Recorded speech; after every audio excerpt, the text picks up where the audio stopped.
Hi అండి. మా బాప అయితే ఈరోజు ప్లేట్‌లో కుడుమైతే పెడుతున్నారు. ఈ ప్లేట్ అయితే కొంచెం తడి చేయాలండి. తడి చేసిన తర్వాత ఇందులో రుబ్బైతే వేసుకోవాలి. ఒకప్పుడు ఆవిరి కుడుమంటే ఒక తపాలా తీసుకొని దానిలో వాటర్ వేసి దాని అంచు గోను సంచితో కట్టి దాని మీద వైట్ క్లాత్ వేసి దాని మీద రుబ్బు వేసి మూత పెట్టి ఉడికించేవారు. ఇప్పుడు ఇంట్లో అవన్నీ లేవు కాబట్టి ఈ విధంగా మేమైతే కుడుమైతే పెట్టుకుంటూ ఉంటాము.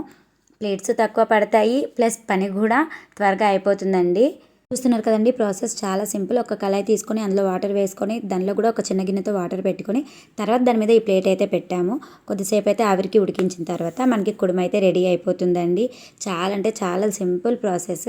మా బాప దగ్గరే నేను ఇలా నేర్చుకున్నాను అనమాట. బాప అంటే ఎవరు అనుకోకండి, మా హస్బెండ్ వాళ్ళ అమ్మే. మాకు వీళ్ళు రిలేటివ్స్ అనమాట. మ్యారేజ్ ముందు నుంచి బాప అని పిలవడం అలవాటు అయిపోయి మ్యారేజ్ తర్వాత కూడా బాప అని పిలుస్తున్నాను. కుడుము చేసుకునేటప్పుడు దీనికి కాంబినేషన్గా పల్లీ చట్నీ అయినా బాగుంటుందండి. లేదు అంటే చికెన్ కర్రీ కూడా చాలా బాగుంటుంది. ఒకసారి మీరు ట్రై చేయండి. Thank you for watching.